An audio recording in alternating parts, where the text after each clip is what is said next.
we shouldn't even try to squeeze us on here in the opening. I mean, it's okay. So do you think that works, talking about Schrader and the chill factor 35 degrees on the thermometer and winds gusting to 40. It's cold here today, but if you want to think Super Bowl, you better start getting hot in December. The Raiders are going to have to come through today. Schrader's going to have to come through today. No flawed performances the rest of the year, or the Raiders will suffer, and there's a lot of doubt. Schrader was injured against Kansas City as the Chiefs beat the Raiders last week to take an edge in first place in the AFC West. Let's take a look at today. We're 3-8 for the Super Bowl champions of Dan Reeves, and the motivation today, home crowd, try to please them, but more so they just don't like that team in black and silver. Dan Reeves admitting he's never liked them, he hates them, and has kept no secret in that regard. Out come Blake Ezor from Michigan State, breaks away from a tackle or two and hustles out to the 27-yard line. And here come the Broncos and John Elway. Elway an off-season for him. And he has a patchwork line in front of him today. Darrell Hamilton and Dave Wydell, a whole new left side with Perry defecting and Juriga injured. Karts at center, a good one. Wydell and Lanier. There's two Wydell brothers starting 5 front. Elway with Porter, an ex-Raider, and Bobby Humphrey, McTeal and Young, the wide receivers, and Clarence Gay, the tight end. Those men go out when they go 4 wide. Winder into the backfield. Vance Johnson and Mark Jackson, the usual starters, but both are injured and did not practice much all week, but can play today. Porter flanked way out to the left side in this set. Elway guns over the middle, wide open. It's Clarence Kay to the 49-yard line. The tight end has a first down. They took advantage, Dick, of Ricky Ellison biting on a running play. Ed Robinson, number 57, is going to play outside the tight end position. There's the fake. You see Ellison, number 50, move way over, wide open. They had planned this.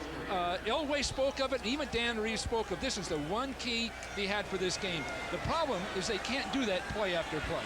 Only 1 or 2 of those a game. Beautifully executed. 12th catch of the year for Kay, who's had some problems hanging on to all of the balls thrown at him. First down at the 49. Bobby Humphrey, 3rd in the NFL in rushing, and he has about 4 on that carry against a tough team against the rush. Scott Davis, Greg Townsend, a tough front 4. The backers, Robinson, Ellison, and Benson, veterans all. McDaniel and Washington at the corners, former Bronco Mike Harden and Eddie Anderson at safety. When they go to their nickel, the 2 linebackers go out, and 2 extra defensive back, rookie from North Carolina, Torrin Dorn, and Gary Lewis come in. There's veteran Bob Golick on the nose of Keith Karts, underrated, but one of the fine centers in the league for Denver. Second down and 6. Humphrey again finds room outside. Good move. And he's to the 34, a first down. Eddie Anderson with a tackle. Lionel Washington was there to make the stop, number 48, and he had the tackle, but Humphrey showed why he's one of the leading rushers in the NFL. When he breaks outside, you see the trap by Wydell. Now Washington breaks outside, and he makes Washington miss. Washington, one of the better support men in the league. 12 yards on that carry. Humphrey, who started brilliantly this year, the Alabama All-America, and then in the last 6 games, since a sprained ankle, you see his production about half. You know, that is indicative of the entire team, isn't it, Dick? His performance, Elway's, everyone else's. Big hole on the draw up the middle, and Humphrey is to the 23-yard line, and it appears another first down. They came into this game with a beautiful plan. They're executing everything perfectly. Elway takes and just hands off to a draw, and Golick moves way to the outside, and Karts simply turns him to that side. Ellison stepped the wrong way, a huge hole. The Raiders are going to have to adjust to what Denver's doing. A lot of these plays aren't the kind you're going to continue to use throughout the game. This is having that extra time off after the Thanksgiving Day game to put some extra material in. Humphrey again in another good hole. Closes in a hurry at the 20-yard line. After a pickup of 3, veteran Jerry Robinson, 57 with a tackle. Humphrey with 31 yards already. 900-yard mark. The Raiders aren't used to seeing a trapping style of offense. Kansas City last week used no traps. And at this point, the trapping is bothering this team. Another carry for Humphrey. Cuts back inside, and a flag goes down. Thrown by the umpire, and that usually means against the offense. And here's a little fracas as these two teams, it doesn't matter how long you've been in the uniforms, if something brings the blood pressure up when the Raiders and the Broncos meet. Even Howie Long, who says, you know, I hate the 49ers, but I must admit that everyone is right when they say that these two teams just basically don't like each other. They openly talk about the rivalry over so many years, especially here in Denver, because Denver has a home field advantage, but the Raiders tend to come up here and play great football. Last year, when the Raiders were down, they came up here and played very well. Holding against Denver is the call. Now that's supposed to be an automatic penalty once anyone grabs it during the play or after. So second and long for Denver. Another draw to Humphrey. Oh, he squirts through the hole and gets to the 23. I think the Raiders didn't even see that play. They were so busy pass rushing that Humphrey just slipped right through him. Mark Jackson, number 80, and Vance Johnson, 82. The regulars at wide receiver come in. We saw Kay go out along with Bobby Humphrey as the four wide receivers for Dan Reeves on 3rd and 9. Now this shouldn't be a great matchup. This should not be a great matchup for Denver because the Raiders do have excellent corners. Denver has two very young linemen on the left side. The Raiders have a great pass rush. Oops, and there's Wydell making the mistake. Dave Wydell, he's 1 year older than brother Doug. Both played high school ball in Hartford. Both played with the Boston College Eagles. Team after a court proceeding this week when he was found not guilty. And Jim Juriga, the regular left guard, is injured. Elway needs yards just to get in field goal range. And can't get it to Sammy Winder out of the backfield as Jerry Robinson was in a shoving match, and Vance Johnson pleased with the official. No flag. Robinson is in the middle in that nickel, and he's going to cover the running back, and he did an excellent job. He's going to use every bit of moxie he's developed all these years. Would you have called a penalty on this play? Well, this isn't Winder. This is on the other side of the field. He's walling off. Now out comes Winder, and really it was a pick play, no question about it, and it almost worked. Robinson was smart enough just to grab hold as he went by. David Treadwell's longest field goal this year, 46 yards. This 45 into a tricky wind. It is good. Denver strikes first, 3-0. 9:44 remaining first quarter. The Raiders get it next. 3-point field goal from Treadwell. 4 games after this one, we're in a long December in 1990, and as a coach that saw a team develop into a Super Bowl winner, this is the time. You have to come through right now, Dick. You've got to play well and develop momentum for those playoffs and ultimately the Super Bowl. You can't be sputtering or having flawed performances, and that's been the problem with the Raiders thus far in the last 4 or 5 games. Well, they've lost 3 of the last 4 after sprinting out to a 6-1 lead, winning 6 of their first 7. Treadwell's kickoff, he's not been getting good depth, and he tops this one right into the Napoleon McCallum's mitts, and he covers it at the 27-yard line. McCallum handled that beautifully, Dick. He just fell on that ball. He didn't panic. Looking at the scores, some finals in now in the early games, and Cincinnati sweeps the Steelers their 2 games. Philadelphia rallying from 24-0, but Buffalo does win today at home. Miami crushed by the Redskins. They're in overtime at Soldier Field. The Lions and Bears. Rams have beaten Cleveland. Tampa Bay a winner against Atlanta at home. Well, maybe Cincinnati is for real. They're not playing consistently, but they had 2 big wins over Pittsburgh. Jay Schrader's first throw is complete, and Lyman Henderson comes up to make the tackle after a short game. Now the late games, other than this one, Houston at Seattle at the Kingdome, no score. The Jets with a field goal early at Jack Murphy Stadium in San Diego. Indianapolis, Phoenix, New Orleans, Dallas, no score. Jay Schrader, 0 for November. He did not throw a touchdown pass in the 4 games of November. The Raiders lost 3 of the 4. Those 2 key fumbles last week really cost the Raiders the game. Second down, same play. Willie Gault tackled immediately. Is that a no? They'd ruled it dead. No fumble at the 36-yard line, just shy of a first down. The Raiders felt coming into this game they could get those hitch passes to the outside in front of soft cornerbacks. In this particular case, you see Henderson back there. The ball's thrown real high, and Gould had a hard time either holding on to it or getting yards after the catch. That was a quick whistle indeed. Normally you'd want to spin out and get extra yards after the catch. The Raiders think they can do that, but of course that's not going to be enough to win the ball game. They're just going to keep those corners guessing to the outside. And Gould on a couple of catches has the Raiders within a yard of a first down. On third down, here's a look at the starting offensive line. Wilkerson, Wisniewski, Mosbar, Montoya from the Bengals and right in front of Schrader. Marcus Allen will share duties with Bo Jackson. Steve Smith's the blocking back. Gould and Fernandez the wideouts. Ethan Horton at tight end. They've activated Mike Dial, have the Raiders, just before game time, and they go to 3 wide. Smith out, and Notre Dame Heisman winner Tim Brown comes in, and congratulations to Ty Detmer and Brigham Young University. Now they celebrated in the Rocky Mountains of Utah and in Provo. Oh, he deserved that. He really did. The great job he's done.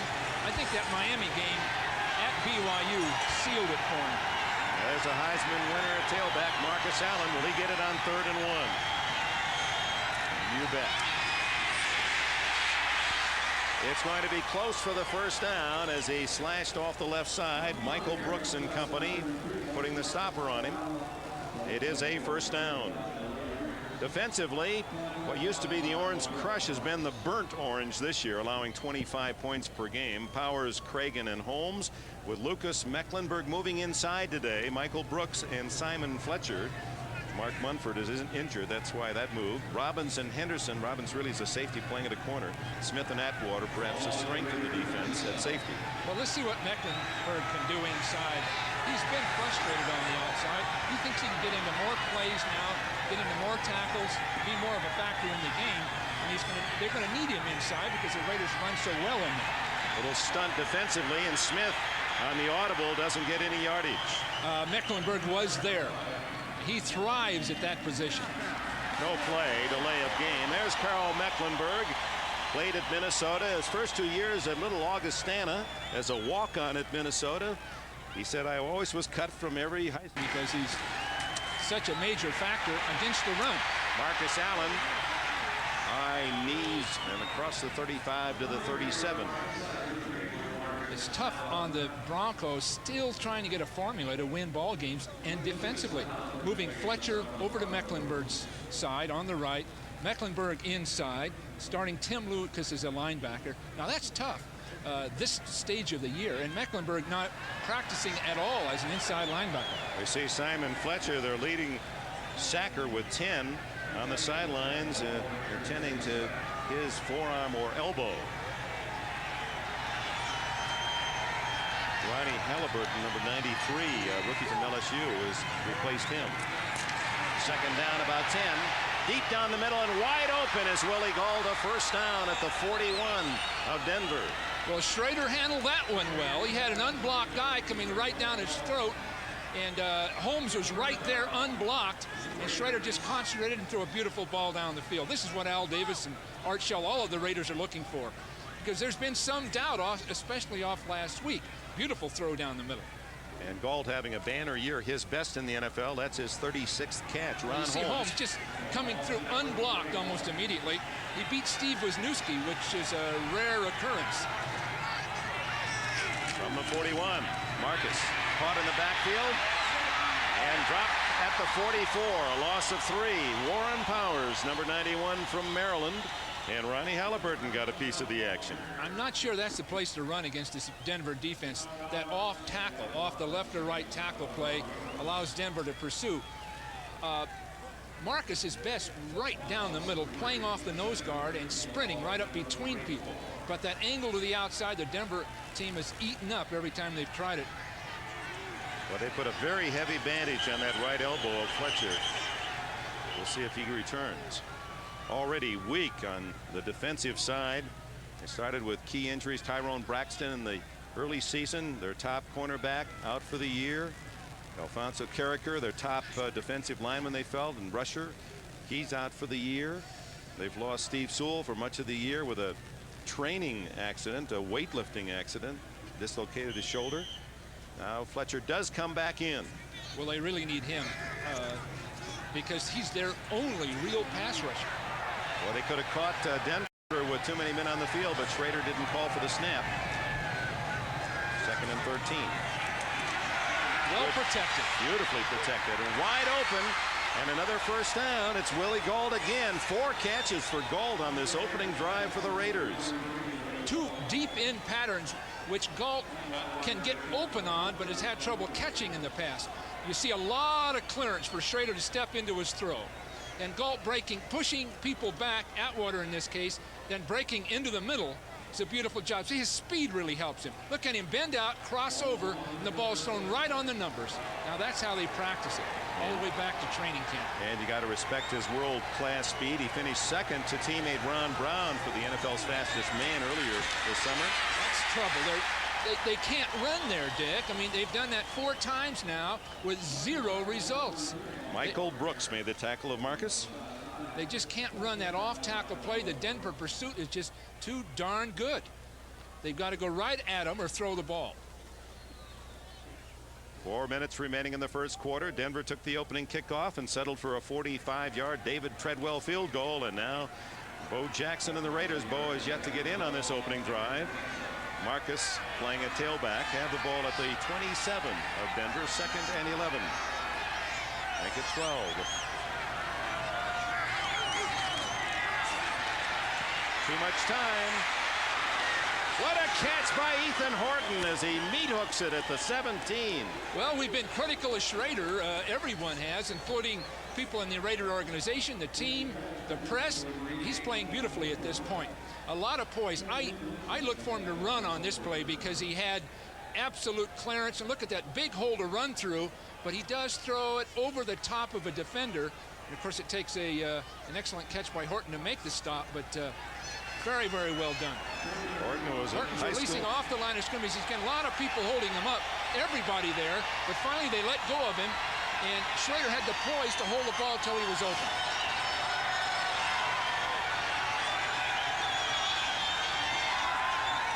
On 3rd and 1, Allen has the first down inside the 15. That time Allen broke back in behind the pursuing linebackers. Both Brooks and Mecklenburg started to the outside, and Allen, getting a feel for it now, broke back in behind him. Well, the Denver defense has been a delight to opposing quarterbacks. If you take all the quarterbacks who have played against Denver this year, their combined rating is 90.3, which would rank 3rd in the AFC. And today, Schrader is 5 for 5 on the opening drive. And that includes ball control kind of passing. So Denver's had a real problem getting the ball back from people. First down, trailing 3-0. First the possession. Marcus Allen gets a kind bounce. And look at this. He gets away from 3 men. And finally, the second wave of 3. Drop Allen at the 19-yard line. Brooks and Dennis Smith corral him. It'll be a loss of about 5 or 6. Every instinct that Marcus Allen has, every bit of wisdom came through there. Typically a ball carrier first wouldn't pick up this ball. He took his eye off it, but now watch the wheels turn. It's the mental process of getting as much as he can back from it. A lot of people would get rattled, but he just keeps his poise. That's happened to him twice today. That inherent instinctive knowledge that he has really pays off in those situations. On 2nd and long. Again, all day for Schrader, and he finds Horton inside the 5. Down at the 2 as Atwater saved the touchdown.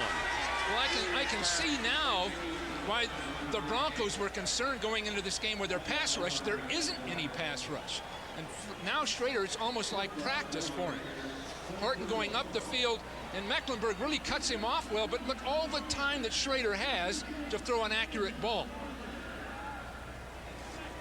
Wade Phillips, the coordinator, and speaking with him about next year, they have to draft, in his opinion, a pass-rushing defensive lineman.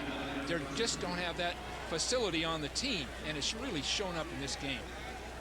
Officials with the discussion. The clock stopped with 43 seconds left in the... After review by the replay official, the call stands. 1st and goal. Right. No touch by Mecklenburg. Horton is having a great series of games, and if he can gain momentum himself, it can really make a difference throwing inside. Last week, 4 catches for almost 100 yards. This game, he's doing beautifully, catching the ball in traffic, and his spin and run, his technique of running is beautiful. Denver hasn't stopped the opponents very often down inside that. Reversal by instant replay. He was ruled by replay down by contact on the 6-yard line. Ladies and gentlemen, this may be a part of the great history of instant replay. We had a reversal of the officials on the field, and then the instant review officials actually overruled themselves, and now we have it at the 7-yard line. Are they having an argument in the booth? 2 guys with their own. They're punching right now. They're going at it right now. Now they're trying to. It looks like a little confusion on the Raiders sideline. It looked like they were trying to call a timeout. Yeah, they did. As it should be. 41 seconds left in the quarter.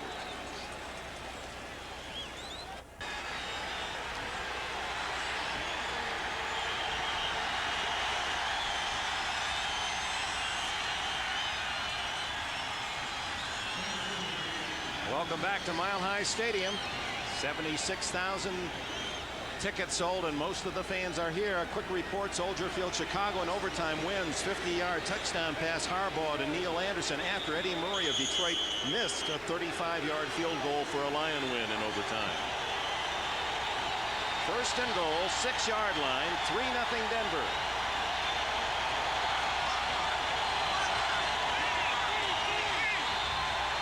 Jay changed the play, or at least the pass pattern. Offside, and flags fly. Jay was running the option play, much as we saw Detroit do earlier. He was coming down that line to run the option. Warren Powers, the man who jumped offside. 91 defense, encroachment. Reset the clock to 41 seconds. Well, that encroachment. And their youngsters' vocabulary for spelling. They can come in and win the spelling bee with that one. Even Bob Golick, kidding with the Denver writers during the week, said, just call me Bob Encroachment Golick, and you better know how to spell it right in the newspaper reports. So how can the Raiders win as of last week? 3 fumbles, 9 penalties, and a lot of it was related to Steve DeBerg and his snap count. Now, Elway's very good at it, but Howie Long says he knows the Elway count. He's comfortable with it. He won't have any trouble. But of all quarterbacks, John Elway's been the guy that's been driving defensive linemen crazy with his irregular cadence. 41 seconds. What's that? Gee, They want to send the clock back. if you're looking for continuity and momentum, I'd imagine the Raiders are going nuts. They can't even get the ball snapped. Yeah, the instant replay officials may have gotten the call right, but wow, what a delay.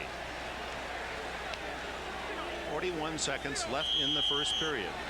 First and goal now from the 3-yard line for the Raiders as they attempt to take the lead. Final seconds of the first period.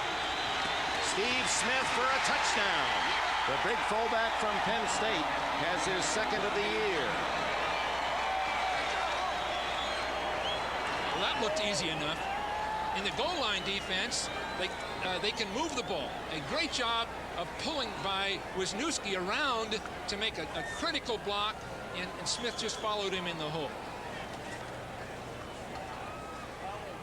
Well, that was easy enough. And now the try for point as Smith puts the capper on a 13-play drive that ate up 9 minutes and a tick.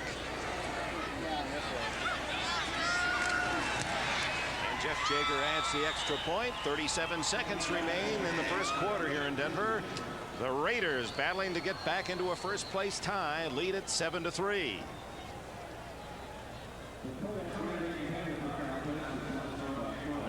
Yards in 13 plays, 9 minutes used by the Raiders. Jager with a good high kick into the end zone, and it's Kevin Clark to the 16, and that's all he gets. Elvis Patterson in on the tackle. We hope you'll join us next Sunday as you see Kansas City has beaten New England to keep the pressure on the Raiders. First place in the AFC West, and there are the standings to the moment. Seattle trying to go 6-6 if they can beat Houston. And there's our lineup. Begins at 12:30 Eastern time. Buffalo with a big win at home at Philadelphia, although they flirted with disaster after a big early lead. Seattle, Green Bay, Cleveland, Houston. Does Kansas City look as if they're Denver seems to have Kansas City's number with those come from behind wins they get on them. Elway to the flat and incomplete as that ball in the wind sailed away from tight end Clarence. And when he pulled his team back against Kansas City in the last quarter, he had a terrible day, and as did the Broncos. But Kansas City didn't score enough, and Elway brought him back with that shovel pass and beat him. So I'm sure next week the Chiefs know that ominous feeling with Elway in the fourth quarter. But he hasn't been a second half quarterback this year. No, he sure hasn't. Denver team has not been. 7-3, 24 seconds left for this period. And it's Humphrey dancing through a good hole and out to the 25. An 8-yard pickup. Number 50, Ricky Ellison, overran the play. It was basically his play, and he overran it to the outside, and the Humphrey just broke back behind it. Ellison has a tendency to overrun things. He's so anxious. Now you'll see him work too far to the outside, and the ball break right back up in behind him. Now that is going to be a problem all day if that continues to happen. Number 50, well outside, way outside the ball, and he allows Doug Weidel to trap him beyond the hole. And that's the end of the first quarter. 7-3 Los Angeles. Anna reports that In the Grass might be eliminated next year. That's thought-provoking indeed. And Carl Banks apparently could play tomorrow night against the 49ers. All the scores, highlights, information for you at halftime. It's Humphrey getting the call. A little quick pop on a trap, and was it enough to get the 1.5 yards they needed for a first down as we open the second period? Bob Golick read it well. Eddie Anderson, number 33, was up into that play, and what a great hitter he is. Talked to Marty Schottenheimer. He says this is the best safety in football. He's got some darn good ones like Deron Cherry himself, but he's physical. He bench presses. I don't know how important that is. Over 500 pounds. He's explosive and quick, and that's sort of the new mold of the NFL football player, that big safety who's sitting back there watching the ball and can come up between people and make the big hits, a la Ronnie Lott or Fulcher. And it denies the first down by that much. From the Wildcats of Fort Valley State, Eddie Anderson. Now you see Eddie come flying into that play. He didn't have to make that stop, but he's always there. He reads that play beautifully, right in the middle of it, ready to finish people off. But that seems to be where linebackers in the 80s were key. The Lawrence Taylors or Keena Turners, people like that. The safeties now, 225, 230-pound men that can make the big stop. Mike Moran, third in the league with his average of 43.3. Tim Brown at the other end for the Raiders. Beautiful kick. Fair catch. Brown at his 21-yard line. And with it a timeout. Just a few seconds into the second quarter, the Raiders have the ball and the lead. Welcome back. A penalty, 5 yards, ineligible man downfield. So Moran, who had a 55-yard punt, will kick it again to Tim Brown. Pressure, and he just got it away. Another good one. Brown back to the 27. 40, and ridden out at the 41. Ronnie Halliburton, the linebacker from LSU, the rookie, makes the hit. 52 yards on the punt. 14, the return of Tim Brown. About a 20-yard difference because of that penalty. Brown had fair caught before. This time he was not about to fair catch it because I'm sure he was upset previously. Jay Schrader takes the field, and we shoot it to New York and Bob Costas.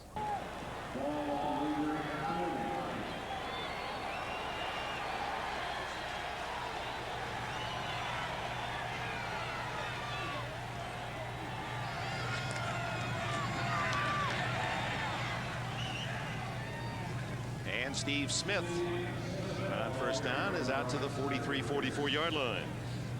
Dick, so many of these fullback types now that you see are like Jones of Kansas City, do a journeyman job of blocking, but they carry the ball at critical times, and sometimes they're more valuable than the star running back, as with the Raiders. Smith's always there. They really don't have a backup for him, but they do have a backup for Allen in a great player like Bo Jackson. So the Smiths of the NFL often are the more valuable guys. Marcus behind Smith's block. Oh, gee. Gets 3 when most backs would have gotten nothing. Yeah, he Greg sure Cragen did. made the tackle. Nowhere to go off tackle. It's just, well, I think those are the kind of calls the coaches need to start thinking about something more important to do, because there's just too much Denver pursuit. And there's Mecklenburg cutting the play off. Just too many people over there to try to get 3 or 4 yards. They've already proven they can throw the ball against this team, get it over with, go down the field with it, and finish them off. 7-3, the Raiders lead early in the second quarter. Ball at the 47. Tim Brown, the third wide receiver in, slotted to the right. But it's Marcus. Ooh, he almost fumbled the handoff and picks up the first down at the 48 of Denver. He was carrying that ball riding on his hip before he had full control. It was a sprint draw, as they call it, where Schrader starts hard to his right, and Marcus Allen just sits there and waits for him. See him waiting, then breaking it back. And if Marcus was running right toward us, that would have been the hole. But Steve Atwater was plugging it from a safety position. Broncos unable to stop the Raiders yet on their 2 possessions, and Jay Schrader, under center Don Mosbar, is 6-for-6 passing in this first half. Changing the play.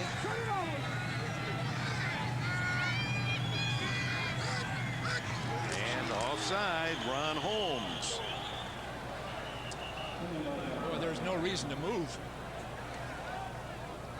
We playing in Seattle against a sort of a revitalized Seattle team. Houston has to win, or they're going to be just about out of it as far as their division's concerned.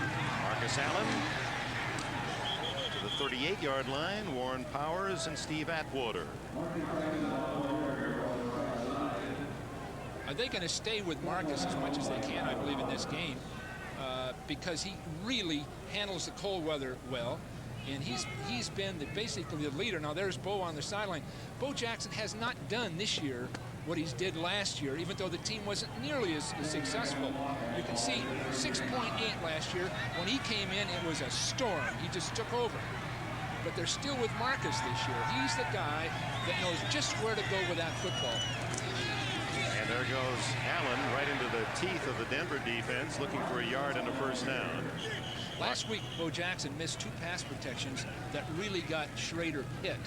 And they don't talk much about it. Naturally, he's such a great star and very visible with everybody. But he completely missed an assignment, and Schrader took 5 sacks, 2 of them because Bo wasn't there. So some of these things are rather subtle to the public, but the coaches and players know. Well, the contribution when the Raiders win, though, is obvious when you saw that last graphic. And when they lose, Jackson doesn't get the ball as often, and he is certainly not as productive. And it's tough to be on that sideline. It's really cold today. And to stand there and freeze and then suddenly jump and go right in the game is really tough. First down. Allen making it by inches. How deep he is, 8 yards behind the center.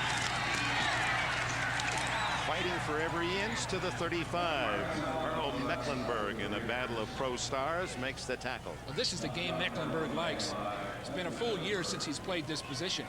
You see him move laterally and then right up into the hole, and when he hits people, he stops them. No question about it. The Raiders, Dick, are so conservative. I don't think it's wind that's a problem. So conservative, they've killed Denver with a pass, and they're running that ball. Second down and 7. 7-3 Raiders. Gold had 4 catches on the opening drive. This is Steve Smith. He gets 2 or 3 off tackle. What you do in this case, if they can't get the momentum away from Denver or take the momentum, when they slug it out like this, all it does is give Denver more and more confidence in this game. What they need to do is get a big play, get another score on that board, and then see what Denver does. Because Denver's the kind of team playing on emotion today, not playing sharply. And of course, here's Dan Reeves having to put together a whole myriad of different problems this year. Dan Reeves It's his 10th year. He's had only 2 losing seasons in 25 years of pro football as a player, assistant at Dallas, and here in Denver. The other was a losing season in the strike year of '82 when they went 2-7.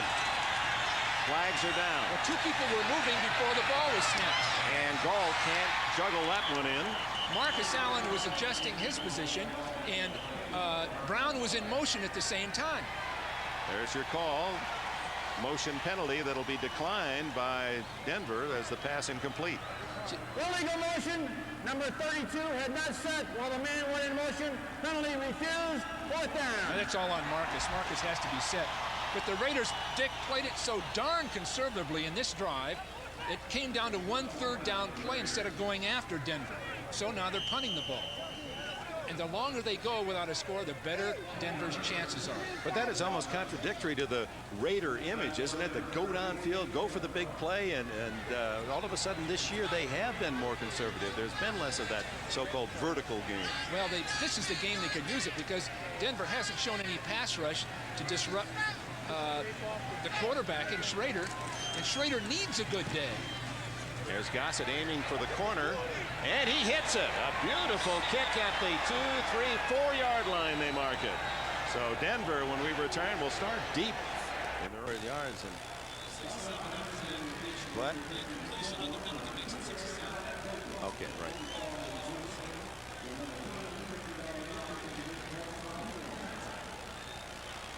Time inside the 20. Whoops, here they come out. What's happening here?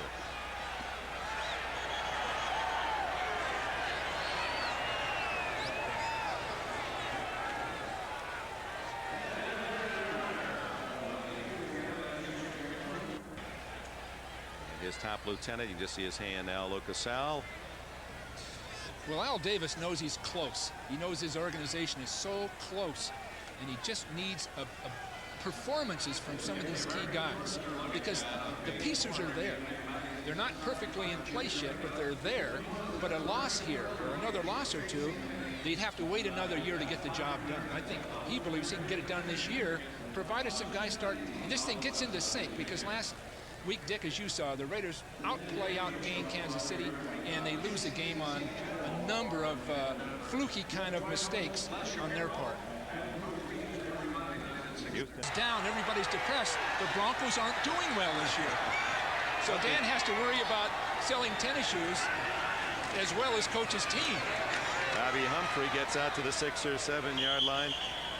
And it's not only that, even the real estate market apparently is being impacted by the Broncos' failure to win. And of course, this historically has been happened yesterday. I just visiting with some people about the holiday season and the music that was playing.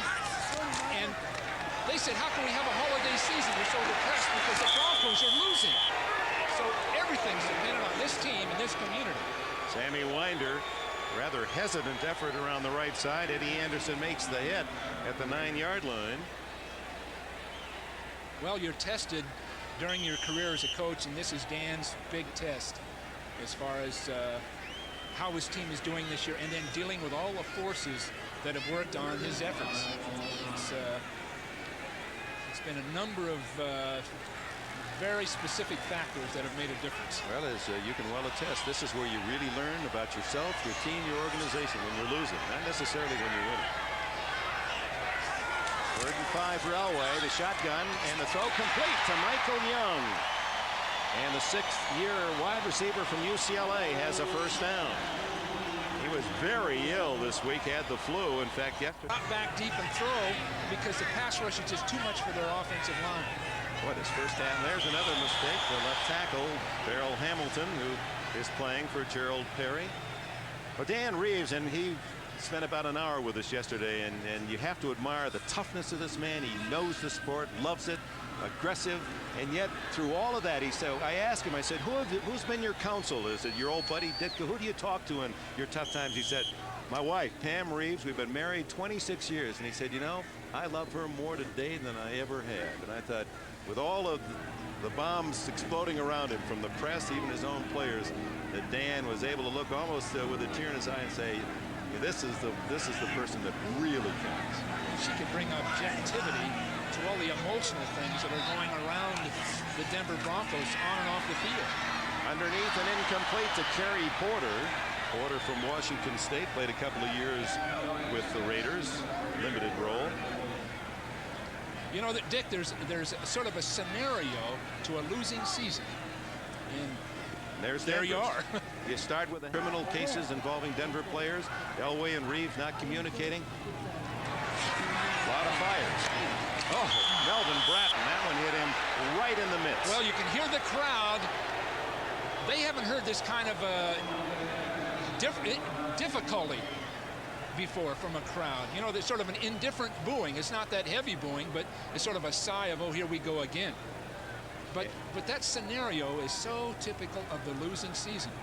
The injuries that mount up, losing guys for the entire year, some for a given week, not knowing if they can play or not. Then a series of close losses in which they lose by 1 point or lose in the last seconds of the game. And then all these controversial things coming up. Elway scrambling. Gets away from Howie Long. Gets a block downfield and has a first down. There is the Elway of old.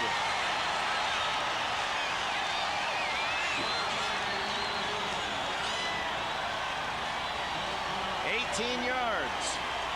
Well, this is what he's done historically to pull his team out on a key down. Now, no way he runs as fast and as quick as he used to be. He's taken a lot of punishment over the years, but that decisiveness as to what to do, and he had a big blitz coming that time, and he almost lost it with Terry McDaniel blitzing from a corner spot, but those spontaneous plays he's been famous for, he just hasn't made as often this year, and it's shown up on the score. And at that, he's the second leading rusher. Here's their number one man, Bobby Humphrey, for about 5 to the 42-yard line. Tom Benson the hit. Humphrey, who was, well, there's my... Porter leading through, and Humphrey bouncing it outside. It looks very good, but then watch the collision that occurs with Washington and Humphrey right there. You'll see that, and that is basically a concussion that can sort of rattle you. Washington left the field under his own power, just dazed on that hit. Here's Humphrey cutting back inside, a la Marcus Allen, his idol. In fact, said I look forward to playing the Raiders because I get to see the man that I tried to pattern my style after, and there he is. Not a bad man to follow in many ways, not only as a player but as a citizen. On and off the field, Marcus is the ultimate in a football player, a professional, a true professional. And I think, honestly, I think Bobby Humphrey needs a lot of maturing on and off the field. He really does. He has the same style as Marcus, and hopefully in his case, the same kind of abilities.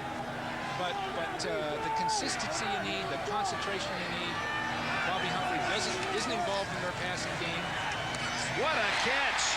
Michael Young, a diving grab. He was an outstanding baseball outfielder in college. In fact, just wanted to work on going into this game. Lionel Washington is okay. He's up right on the line of scrimmage as the cornerback on the far side of the field. Quickie to Kane, and the tight end pulls to the 26. This is the play they opened the game with that was wide open, and they waited and timed it beautifully. Now what they did was pull a guard, and then they'll pull the left guard, and Ricky Ellison will go flying. Then they'll release the tight inside of Robinson, the tight end, and you'll see a big hole develop inside. There goes Ricky Ellison, and now there's the throw. Just inside. It was beautifully executed. One of the few plays they felt they had specifically for this Raider defense. In other words, Ellison is reading the guard and figures running play when he pulls, and then they just shoot right in behind him. Ricky is so aggressive. Humphrey reversing his field to make a few yards out of a tough spot as we go back to our NBC 10-minute ticker, and Houston leading 3-0. Cards with that extra deal this year. 4 in the wild card picture instead of 2. And we're down already to the 2-minute timeout. Denver trying to regain the lead. One of the conference division winners will play a wild card team, and the other 2 wild cards will play. You know, you can see some momentum being built up by some of those unlikely teams. 2 minutes to go in the half. Raider blitz. Elway has a man open. Bratton.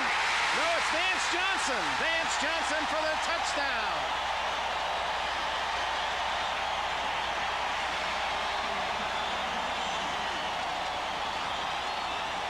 That's vintage Elway. He saw the blitz, put Vance Johnson straight up the field against an excellent cornerback. But Johnson got just one step on Lionel Washington, and then Elway threaded the needle right up over the top. Beautiful catch, beautiful throw. Now that's why Denver's been so successful in past years. Those kinds of plays. Only his third touchdown of the year for Vance Johnson. Acrobatic catch, that fine leap for a former NCAA long jump champion. That's part of his great talent. But you know, Dick, the Raiders have let the Broncos back in the game. And now the Raiders have 1:55 to try to come back. It's 10-7. Dan Reeves' Denver team. Plays a key play was Elway's scramble for 18 yards on 3rd and long deep in his own end. And finally Johnson with a touchdown as Treadwell line drives one toward Ron Brown. Picked off by Jamie Holland, who cut in front of Brown. And Holland is to the 27-yard line. 1:49 left for the Raiders to come back. They have relinquished the lead. Timeout, 10-7. Can't make a play on the ball, but the Raiders let the Broncos back in the game. Here's Bo, his first carry of the game, and dragged down from behind by Mecklenburg at the 35-yard line, a pickup of about 8. Well, that's what Bo does best. Bo runs the sweep. Both guards coming outside. You see Wisniewski, number 76, kicking out the safety man, Smith, and Bo breaking back inside of it. So that's the kind of play you'll see with Bo in the ball game. But Bill, the clock is running. 1:20. They run a play. And they've got Bo back in the game. This is where Marcus would be a big factor. And they run it again. And Bo has a first down. And we might be wrong. Maybe they know something we don't. Jackson, about one player away from a long one, has a first down at the 46, and the Raiders call time with 1:08 left in the half. And Marcus now is the cheerleader on the sidelines. It's 10-7, the underdog Broncos at home.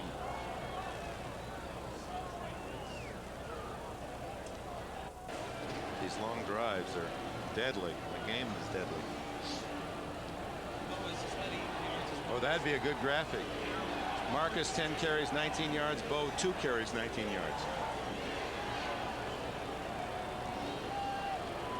Seattle has taken the lead with 24 seconds left in the half. What? Butts and 2 TDs.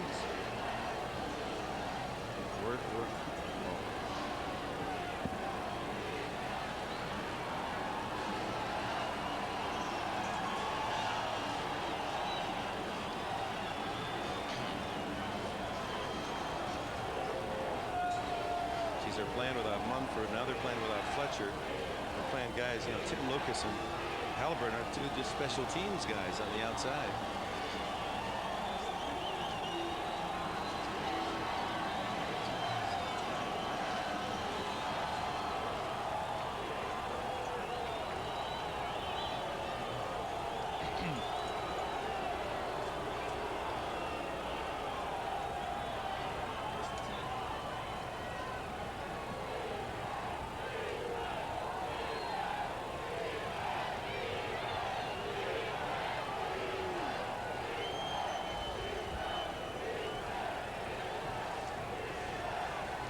Team that's 3-8, and yet you don't see many empty seats here at Mile High Stadium. He's faithful of pro football. Watch as in the final minute of the first half, Schrader goes to work, and there's another wide open receiver, Mervin Fernandez, and a first down inside the Denver 40-yard line. Well, there is a formula for the Raiders to win today, because Schrader is getting all the time he needs. Fernandez is running a comeback pattern, sprinting down the field, then cutting it off, wide open, down the field. Robbins, a safety man, trying to cover him, a safety trying to cover him, playing corner today. That's the formula to win. No question about it. With a minute left in the half, the Raiders need a score right now. Fernandez first catch of today, his 39th. Put 22 seconds back on the 25-second clock. Put 22 seconds back up there. Thank you. Little clock trouble The play on the today. sideline is being reviewed. Gene Barth, the referee. Apparently Fernandez close to the sidelines. We'll give you the results of that. But first, to Bob Costas, and the officials were discerning And it appears Fernandez well inside the line. No problem there. But all the time Schrader had. First down, trailing 10-7. A lot of time. Finally, it breaks down, and the first sack of the day goes to Tim Lucas. His first, perhaps, as a pro. He's been a special teams guy in his 4 years here out of California as a free agent. Warren Powers got a piece of it as well. Jay Schrader had the ball 5 full seconds before he threw it that time. And the clock is running. They don't call time here. And on second down, it looked like Bo Jackson left. I'm not sure he had somebody to block or not. But now they'll get time. They can make a play. They have enough time to get 3 points out of this drive. Well, they're certainly casual about it, however. Screen knocked away and almost intercepted by Ron Holmes, the veteran from Washington. That's the lack of pass rush. They tried to screen without a pass rush. Ron Holmes was still on the line of scrimmage. You'll see him right in front of us, being blocked, completely blocked, and then he just reaches out and taps the ball because he hasn't gone anywhere yet. The whole idea of the screen is to get 3 or 4 men in on the quarterback and throw over them. The only man that penetrated was Mecklenburg. So 3rd and 17, 26 seconds for Schrader to try to at least get into field position for a 3-pointer. Look for Willie Gall, number 83, at the bottom of the screen to run down 20 yards and break back to the inside. Schrader rolling to that triple left formation and hits Horton, the tight end, at the 39-yard line. That won't be good enough for a first down. Clock running. And Schrader apparently will not try to stop it other than to bring, well, now he does with 14 seconds left and 10-7 Denver. Out, and there's no need to roll it. I mean, because he's got all the protection he needs. And the screen.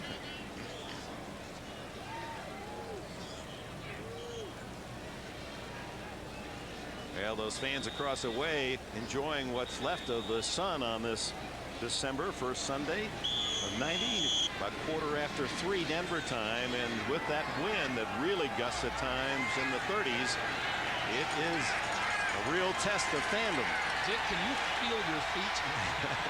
I don't know if I have any. They're frozen. This is a 4th and 7 for Schrader. Again, look at the time. Incomplete to Galt. And with 8 seconds left, the Broncos have held and take over on downs. Well, the Raiders will have 30 minutes to stay in the race. It's that simple. They got 30 minutes, and Art Shell, in visiting with him before the game, he said it last week, now this week. A 5-game season is what it is. It's a 5-game season. Now it's a 4 games and a half season. Ron Holmes, as you can see, number 90, broke up the play. The big defensive end was able to tip Schrader's pass intended for Galt. The receiver can get out of bounds, and a long field goal try, or will they play it safe? They'll play it safe. Fans don't like a flag goes down, so hold on. There is a flag on the play. The linesman across the way tossed a flag. Both teams are heading for the warmth of the locker room. To throw the ball, the Broncos were rushing 3 people most of the time on first down. Now watch the amount of time Schrader has, and then finally when he does throw, notice there's no one around him. He's all by himself, and he still has a little trouble completing that pass, but the Raiders are going to have to throw if they want the division this year. Throw in this next 30 minutes. Well, the good news for the fans in terms of the weather, the chill factor is up to 8 degrees. The bad news is the temperature has dropped to 33. Halftime statistics.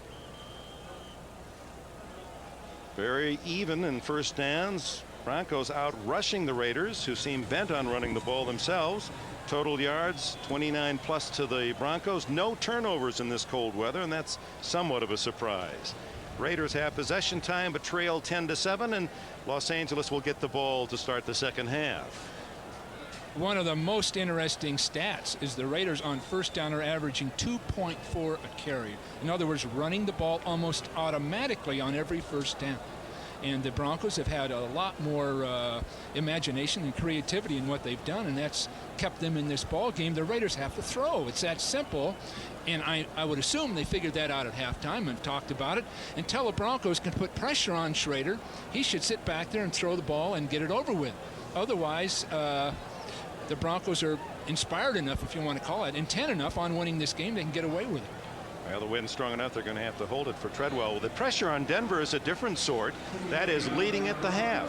This year, they've led 9 times at the half and lost 6 of those games. 3 and 6 when ahead at halftime. This would be the 10th game in which Denver has enjoyed the advantage going into the second half as Treadwell hits a sidewinder right over Jamie Holland's head, and the Raiders will start from the 20-yard line. Kansas City has already won impressively. Barry Word with over 100 yards rushing. Steve DeBerg over 300 yards passing today at New England. So the Raiders need to win in order to won 6 of those. And look at his percentage: touchdowns, interceptions, last 4 games, winning only 1 of the 4, 43.8%. No touchdowns. He's got Bo in the backfield, Dick, so expect Bo to carry that football. Well, they come out throwing the quick hitch to Galt, exactly the way they started the football game, with Galt catching 2 of those little quick hitch passes in front of Wyman Henderson. Well, Wyman Henderson on the outside and Randy Robbins on the other side. You don't have great coverage people. It's that simple. And Schrader, in speaking with him, Mike White visiting with him, they know they can throw the ball outside against the Broncos this week because they're just mismatched. Too many injuries affecting Denver. Key one, Tyrone Braxton, who was the best cover man and best defensive cornerback. Here goes Bo for a first down. He certainly gets your heartbeat going if you're a Denver Bronco fan, because it looks every carry as if he's about ready to break one a long way. Every tackle is made from the side on Bo. Even if he doesn't make a yard, he gets there so quick that he's almost by people by the time they make contact. You can see Marcus Allen harnessed by the Denver defense, less than 2 yards a carry. Jackson more productive as he came in late in the first half. So it's Bo that gets the start here in the second half. First down at the 31. Jackson only for 2. Go ahead and say it, Bill. Gee, I'm afraid I'm going to drive the viewers away from their sets if I just keep harping on the fact that Raiders have to throw the football. They've got everything hanging in the balance here. They've got to win this game. A lot of teams are creeping up, like Indianapolis. Even Seattle are creeping up. If the Raiders were to lose this game, they'd only be ahead by 1 game for the wild card spot. So they have to win this, and they've got something going for them. They've got mismatches on the corner, and they're not getting a pass rush that should bother Schrader. Hernandez in motion from the far side. Give it time again. And underneath to Fernandez, and a first down at the 40. Well, it'll be close. Right at the 42-yard line. It'll be determined by the spot. Michael Brooks made the tackle. First down, Los Angeles. Don't come out with a run on first down. Just throw the ball, and maybe on second down, give it to Bo. Mike acting like a coach. I like this. No, I like to hear this. Indeed, along with the weakness at the corners on the cover. Today, with the injuries to Mark Munford and Simon Fletcher, Dan Reeves is playing 2 outside linebackers, Tim Lucas and Ronnie Halliburton, that are inexperienced. Oh, there it is. And too far for Willie Gold. Steve Atwater had come over to help out Wyman Henderson. Don Mospar, the center. Let's watch him at work against Craig and 2 Pro Bowl types. Mospar gets some help from Montoya, and he gets some help with Newski. That inside combination for the Raiders is among the very best, and of course is centered by Don Mospar. At 6'6", he's really, I'm sure he's the tallest center in football, maybe the tallest the game has seen. But he gets that rear end way down low. Right. He's got to stay down low because that height isn't a real advantage. Bo Jackson across the 45, a gain of about 5 and a flag, and that could be a face mask. Ron Holmes was one of the tacklers along with Brooks and Henderson. Often it's holding on the tight end if one of the deep judges come running up. Yep, that's right. Gene Barth, the man in the white hat, the referee. That'll negate a 5-yard gain by Bo Jackson. if indeed Denver takes the penalty. Well, Marcus is back, so you'd have to assume the Raiders are going to throw at this point. Here comes their Holding, nickel defense. 88 offense, 10-yard penalty, replay the second half. Tight end Ethan Horton. Now Horton's having a great year. He's become a good, solid blocker. He still has some skills as a runner, as a pass receiver after the catch. And so Mike Dial. He's a strength, and then Dial's back too. Sure. And he had a fine year last year, did Dial. He was the #3 receiver. He had 27 catches. But Horton has played so well that he continues to start, although that was Dial's job at the start of the year. Tim Brown is in as the 3rd wide receiver, and they give it to Marcus. Fine tackle by Ron Holmes. Was able to fight off a blocker and get Marcus just as he was slipping away. Holmes, who was a holdout earlier in the year, and that was part of the continuing problems for Denver back in September. Unhappy. Good trap block by Max Montoya. Too many people up there. Good example of someone like Steve Atwater, number 27. He plays linebacker in the nickel defense. Here's a safety. That's that kind of athlete I've been talking about. There's Atwater almost in a linebacker position. They have a blitz out of this. No, don't blitz. Just man to man. A lot of time. 17 deep. An intercept dropped. Dennis Smith right in his hands as Tim Brown, the receiver, overshot by Schrader. Well, that's the first break of the game for the Raiders, because the ball was clearly thrown too high, and it's a tough throw. A post pattern in that situation is tough, because you'll notice him getting all the protection he needs, but then throwing it over the top of Bronco defenders. That was so tough to put in there, over the top of Robbins, number 48, who was underneath the receiver. Well, they've gotten about the 32 on an interception. Let's see where they get it on a punt. As Jeff Gossett, averaging 38.9 on the year. Kevin Clark for the Broncos at the 20. Beautiful. Very high. Clark gets a nice little block, but a fly goes down with it at the 25-yard line. And the Raiders now are saying that they've stolen the ball from Clark. And it's against the Raiders anyway, so they'll have to re-kick it, making snow tonight. Should have some tonight. But it does get a little chilly, a little different from the San Francisco the Rancho Santa Fe way. Well, that's it. You just had a birthday. See, as you get older, the cold bothers you more. The Broncos, 47-yard punt, 7-yard on the return. And Elway starts at the 25. Humphrey for about 3. Bob Golick and others on the tackle. Let's check the scoreboard. Against Troy Aikman and Dallas, and it's 10-7.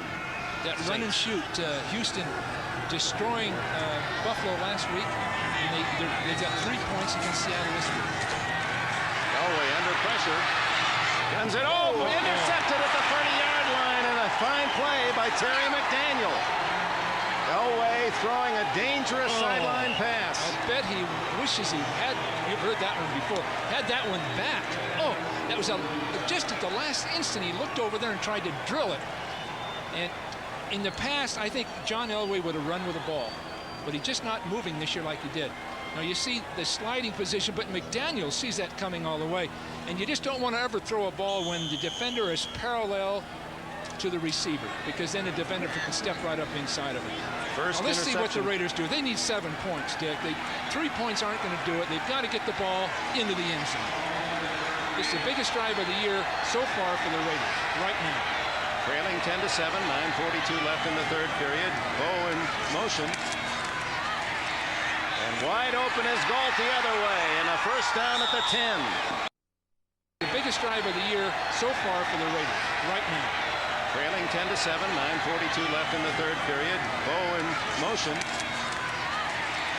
And wide open is Galt the other way, and a first down at the 10. Well, that was a good call. Wyman Henderson made the tackle. Galt and Henderson is a mismatch. Henderson's had a good year because he's a good technician, but he's got one of the fastest people. Willie Burson just turns Henderson around. Now, good throw. Now, that's what they needed on first down. 6th catch for Willie today. 39 on the season. They can get a first down without a touchdown, just outside the 10. Terry McDaniels, first interception of the year, positioning the Raiders. First turnover of the game. Bo Jackson bouncing off tacklers. He's got it. Touchdown. Or does he? Yes, now they signal. Bo Jackson. Bo, did he steamroll that defender? He bounced through people. Did you see the determination he had to get in that end zone? Just wasn't any way to stop him. A beautiful job of taking the ball, and naturally Smith right in front of him, a key block. But watch Bo just break clean of those tackles. What athletic ability. That's what I used to do when I was much younger, Dick. Just dive and from fall. About the 20, I heard. Never had the ball. No, that was a drive. Now that's the Raiders. Bo Jackson's first touchdown since his first game after his Kansas City Royal season ended. So the Royal Raider running right over Michael Brooks, number 56, has given Los Angeles the lead 13-10. This is what Al Davis put together. He got Galt from the Bears. He signed Bo in a sort of a very special way, I guess you put it, away from everybody, and they just paid off, the two of them. Jeff Jager's point after. 14-10. So the first turnover of the game, and Denver again. So many of Elway's interceptions in the second half, and Bo Jackson, the former decathlete champion from Mississippi, vaults for 6. And the Raiders the lead. Terry McDaniels set the table with his first interception of the season. 14-10, and Jager kicks it off. And fairly short to Alton Montgomery, the rookie from Houston, feeling his way to the 23. Well, the Broncos have had trouble in the second half this year. And real serious, but it's a factor. But they've lost confidence as a team. Bobby Humphrey, he loses a yard. Howie Long. That off-tackle play, Dick, I swear, that automatic 1st and 10. What are they after? You get 3 or 4 yards, it's still not going to do it for you. After the half. Yeah. Points. First half dramatically positive. Interceptions, 1 and 13. That includes Kubiak's interceptions when he replaced Elway against Minnesota. +5 turnover in the first half for Denver, -14. And Dan Reeves really focuses on that statistic, that turnover differential. It's so key, he feels, to victory or defeat. Out of the into the flat of K for short yardage to the 27. Tom Benson tripped him up along with Mike Harden. Played for just a different sort of mindset, different than he's ever seen. Still living in town here. And 3rd down. Elway, lots of time. Now throws underneath, and it's going to be close as Mark Jackson makes the catch right at the yardsticks. Jackson's first catch today. He was banged up a knee against Detroit in that Thanksgiving Day game, and Vance Johnson, who has a touchdown catch, had both a calf and a foot problem, and that was just... It'll take a couple of years, as being a very, very good offensive lineman, doing a great job. Just beating the play clock, and the throw to Kerry Porter, who has his first yards of this season as a Denver Bronco, his first catch. Here's a good look at number 69. Darrell Hamilton with 93, who's super strong and super quick. He just gets the job done. And last week he had Derek Thomas. He's had the best people. Michael Kofer. Dent. He's had, yeah, Kofer it was. I'm sorry. We did that Thanksgiving game. And he's done reasonably well. 5 yards on that first down throw by Elway to Porter.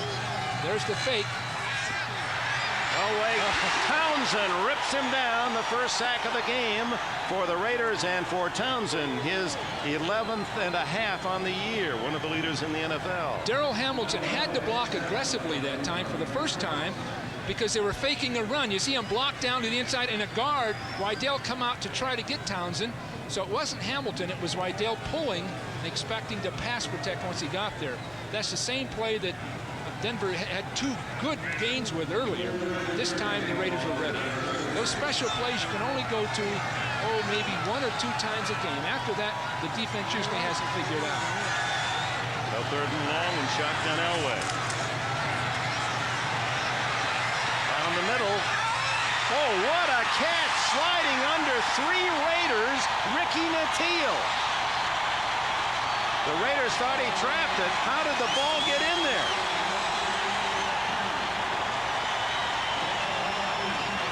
Scott Davis.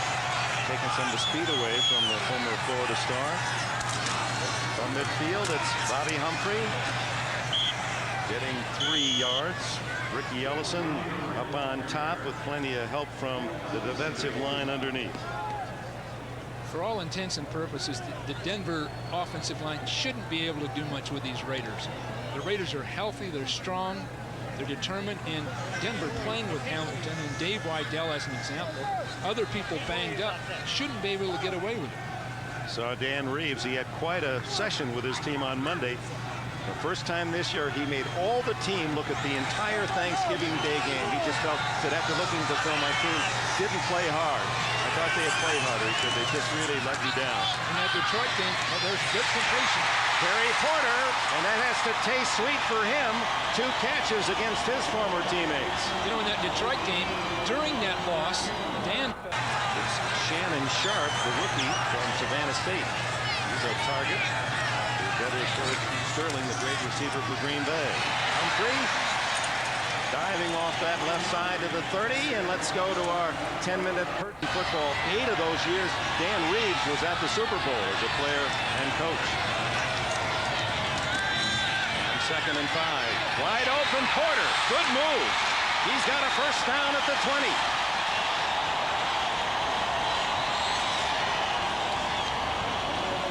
After the fake, Porter faked inside, then came out in the flat, and it looks as though Benson, the linebacker, 54, fails to cover him. You see him get lost, and no one outside with Porter. So the play pass fooled both Ricky Ellison and Benson, and no one covered Porter.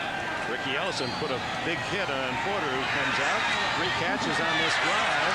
First down at the 20. Less than 2 minutes left, 3rd quarter, and the Los Angeles Raiders lead 14-10.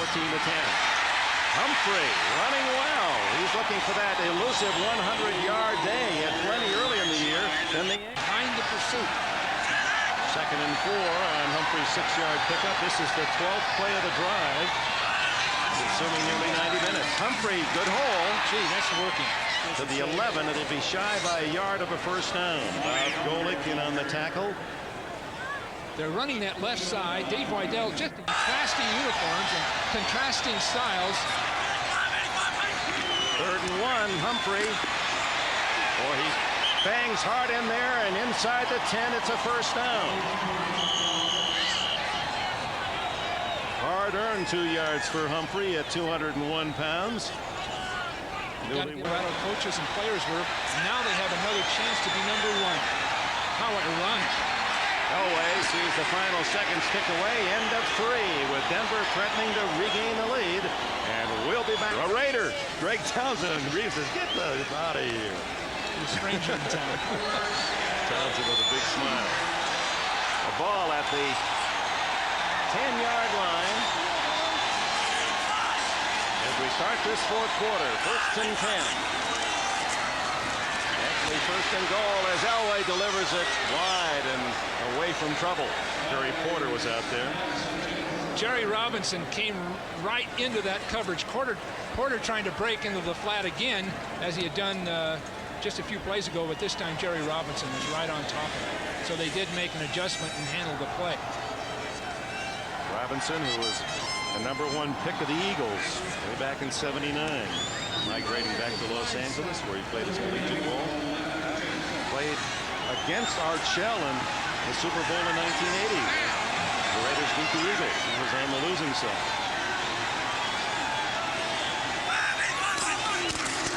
Oh, surprised to go to the running play on 2nd and long, and Humphrey didn't fool the Raiders. Well, they've hit it every play. They've made yardage every time they've tried that play in which Weidel pulls and Humphrey. 15th play of this drive, 4th quarter. Raiders 14, Broncos 10, 3rd and goal. Out of of the backfield. A fine catch by Winder, but he can't get in.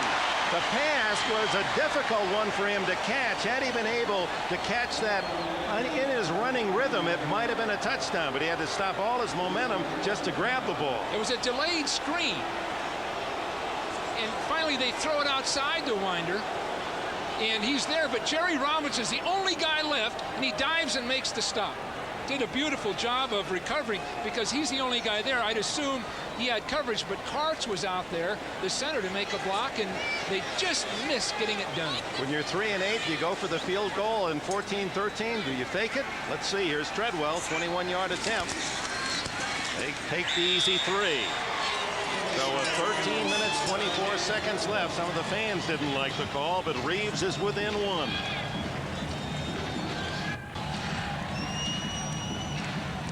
Thought they might try a fake there. I really did. Well, there's so much time left.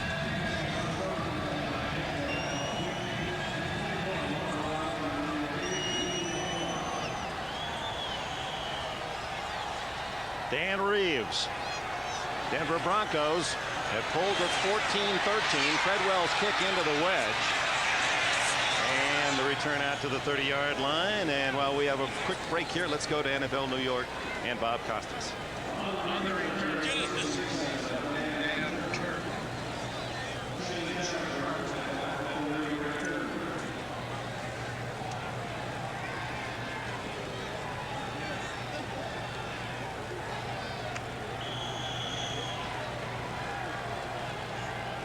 All right, Bob. Jeff George this year. Troy Aikman, the #1 pick of the draft the year. Well, those two young guys. They really are two good ones. That's the future of the quarterback in the NFL. Those two young guys. Jay Schrader leading by a point. Plenty of time. 13 minutes plus in the 4th. And crowd trying to help the defense. Bo Jackson, what a move! And finally ridden out of bounds by Wyman Henderson. And look at Ronnie Halliburton. He can't believe he didn't bring down Bo Jackson. He didn't even slow him down. Bo just jumped around him. And what acceleration. See Bo with the ball. Look at this. He just makes a man avoid. Halliburton had him. And then that speed to the outside. You just can't overestimate enough the speed that Bo has when he starts sprinting somewhere. We couldn't show you the rest of that because what Halliburton was saying turned the set black. A loss of 3, but Bo turns it into a gain of 6. Here's Willie Gault. And another little quick hitch on the outside. Gains a first down. Halliburton made the tackle. And what a day for Gault. 7 catches, 84 yards. Well, he needed to break out, and Schrader needed to break out.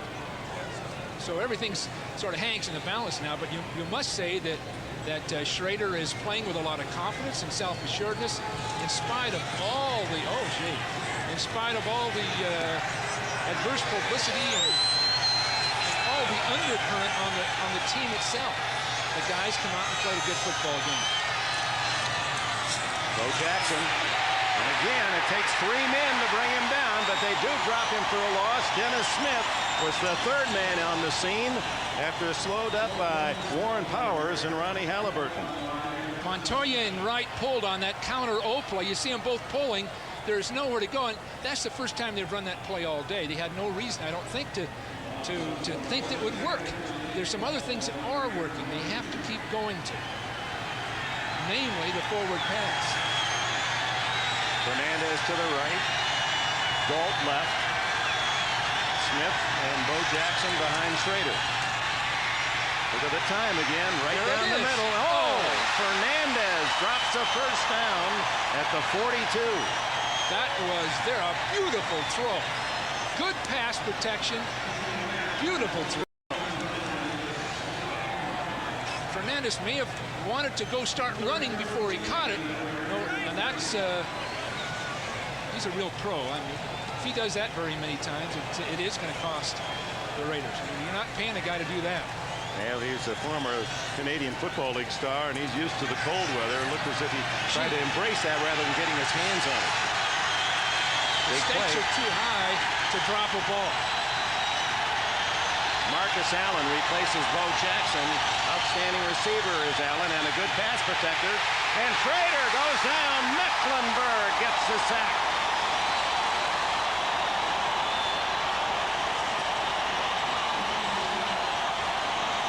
with Clark injured earlier today. Well, with 10:57 left, the Broncos are going to get the ball. Gossett, wobbly boot, Johnson, fair catch. Ooh, he had some running room, 32-yard line. 10:44 remain, and oops, there goes another scuffle, the fourth today. Flags are down. More flags fly.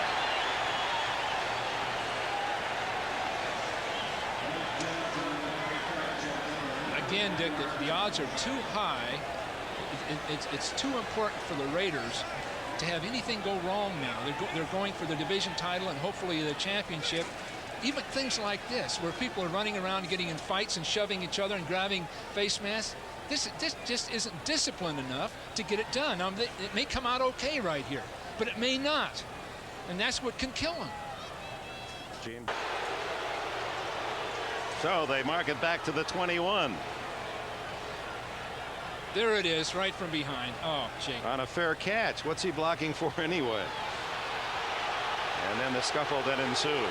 And now we have a timeout with 10:44. Or do we? Let's hold it. But there isn't room for any personal differences or fights or individual things right now. The Raiders have to. Anthony Miller a touchdown there. Phoenix has just scored, so it's 17-13 Indianapolis, and 14-13 Dallas over New Orleans on an Aikman pass to Johnson. Elway on first down, goes to the tight end again for just a couple of yards. Clarence Kay on a slant to the sidelines, well covered by the Raiders. Mike Harden. This guy Harden is really tough. The Raiders are tough. But I don't want to harp on it too much, but that fight situation just a minute ago, you don't want to let the officials decide for you whether you're right or wrong. You just want to play the game. A reminder at the end of today's broadcast, McDonald's and NBC will be announcing the Ronald McDonald Children's Charities Player of the Game. There's one of the candidates, John Elway, on second down and 7. Gets away from Howie Long. Eludes Golich, gets away from Patel, and finally out of bounds, Jerry Robinson, after a gain of 2. He could have lost 20 on that one.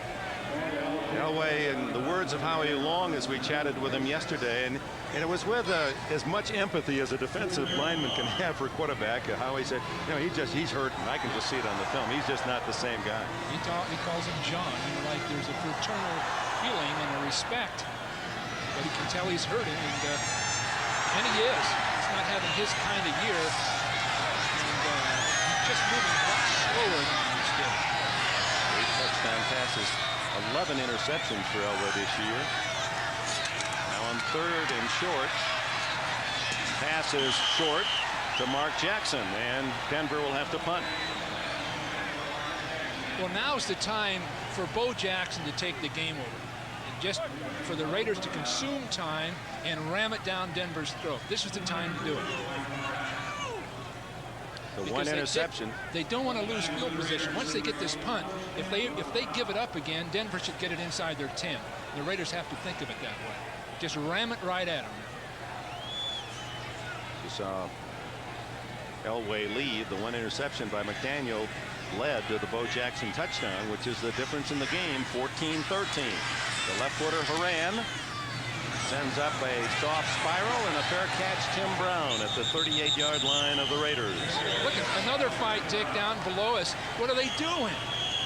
There's so much in balance, and these guys are ready to fight people. That was Lionel Washington, an excellent player, but why have confrontations? Get off the field, let your offense come out and win the game for you. Timeout with 9:19 to go in the fourth quarter. Raiders 14, Denver 13.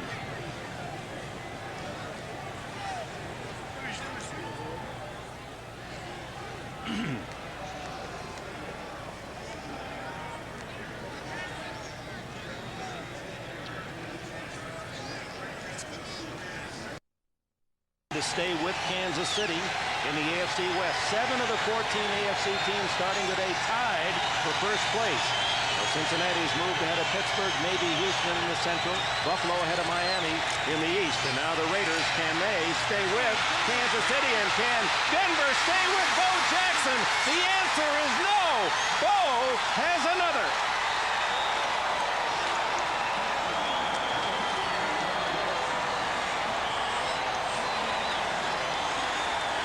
You know, that's like Muhammad Ali or something. So fast and so sharp and hit so quick that you stun the guys trying to tackle you.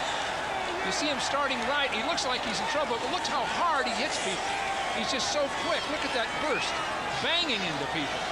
This explosion. He's really beating the defenders to the punch. That's the greatness that this guy has as an athlete. 62-yard touchdown, barreling through the defense. Bo Jackson, who now has 99 yards and just 8 carries today and a couple of scores. Big extra point to give the Raiders the 8-point lead, and it's blocked. Very big play. So rather than leading by 2 touchdowns or more than a touchdown, Denver stays within 7 as Wyman Henderson, it appeared, blocked the extra point on a bad snap. Bad handle of the ball. It looks okay. The snap's a little far inside, but it just wasn't handled. It's that simple. It wasn't handled. So that gives Denver hope. A touchdown extra point would tie. 9 minutes to go. After the interception.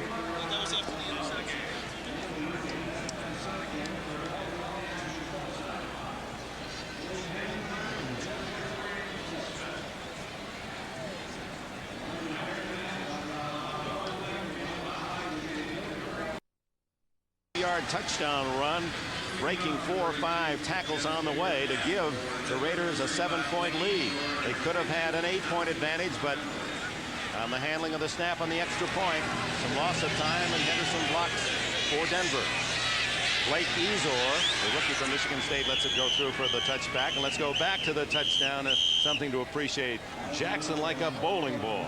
He does a beautiful job. There's some excellent blocking here, but you'll see him break and then break a number of tackles and then use his speed. It's just a beautiful job all the way. Fine blocking by Wright, coming off as a right tackle and doing an excellent job. 3, 4. And then breaking the, he hits so hard he actually stuns the tackle. 6 men had their hands on him. Now, mind you, 3 of them were barely a pad, a touch. But those last 2 that took the blow as Marcus Allen, the first man there to hug Bo Jackson. That's one of the reasons why Marcus Allen is such a great value to any team. Does it all, including support of the team. Trailing by 7. And Humphrey to the 24. Now Denver's going to have to come up with a... Since 1972, is it?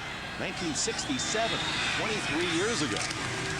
Always trying to get that elusive win. Not that way. It was Scott Davis flushing him ahead and Howie Long making the tackle. Davis was the guy, Dick. Scott Davis came right up inside, and John Elway wanted to throw to his left, but Davis just took and pushed his own lineman right back into it. You see him there unleashed on Elway, with Elway nowhere to go. When they come inside like that on you, you can't avoid them. As this guy improved, and of course this one's a great one, number 75, but Scott Davis from Illinois is becoming more and more a major league football player by the week. Major league. Now big, Elway, physical, dominating guy. Now we're looking right at that tough front 4 on 3rd and long.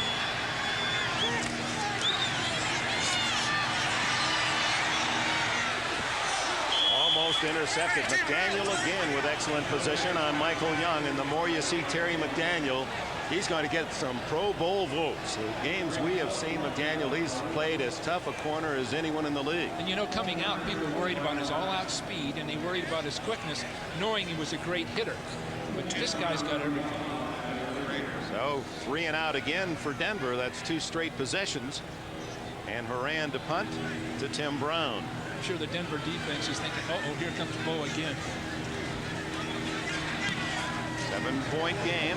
Good spiral, and Brown taking no chances. Fair catches the ball just about the same spot the last Horan punt at the 37. A 47-yard kick, no return. Expect the Raiders to try to take as much time off that clock as they can. Kick off your night on NBC tonight. Super bloopers, new practical jokes featuring the cast of Dear John and Quantum Leap, followed by the critically acclaimed series Life Stories. Then James Garner, a big Raider fan, and Judith Ivey star in a Hallmark Hall of Fame presentation, Decoration Day. It's an NBC world premiere movie. That's tonight, only on NBC. I would guess James Garner rooting for his favorite team, the Raiders, back in Los Angeles tonight. Dick, this is the combination a lot of fans wonder why you don't have every play. Marcus Allen and Bo in the same backfield. And it's Bo, cut down at the 39. Tim Lucas made the tackle. Steve Atwater with the assist. At this point, Schrader's key job, if not throwing, is to look at the clock and take every second he can. Now there's Marcus Allen at the bottom of the screen, bouncing one man out, then going for another one. But Schrader's job now is to watch that clock and take every second he can off of it. It's down to 19. He should let it get down to 4 or 5 before he snaps the ball, but he's not going to do it. Allen out on the right wing. Throw goes the other way and close to an interception. The flag goes down, but oh my. Willie Gault was the intended receiver. Henderson appeared to be going for the ball with Gault, but Gault with better position, and the flags fly. Looked like they both collided just going for a ball. I didn't see any intent out there at all. Any intent to play anything but the ball. Official saw it differently. Defensive pass interference, 24, first down. That'll be a first down at the Denver 48. You don't see anything. There's two people going for a football. Look. And the contact was right as the ball arrived. So first down and a chance to chew up more time for the Raiders, who lead it by 7, 20-13. Bo with 2 touchdowns today. Don't go out of bounds, Bo. It took all but about 3 orange shirts to finally get Jackson off the field to play. Boy, he can sense it right now. He's got Marcus sitting there to block for him. Marcus comes out on the safety man, Smith, and Bo bounces it all the way. But at this point, Bo shouldn't. There, he switches at hands. That's good. But going out of bounds, you almost have to start thinking about that now. But the clock does run here and won't stop on the out of bounds until after the 5-minute mark. So Schrader still has 16 seconds on the play clock, so he can stand up there and look at the defense for a good time.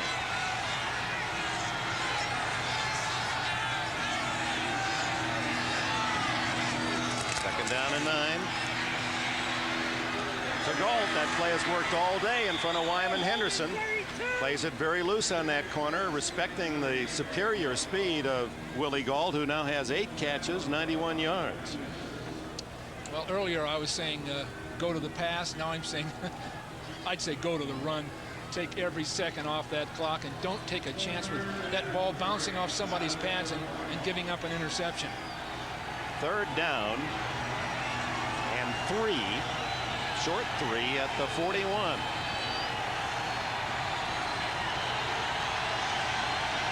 Marcus has come out here as a flanker with both wide receivers at the top of the screen. Now he's going to have a safety man out here covering him. Bo gets the carry.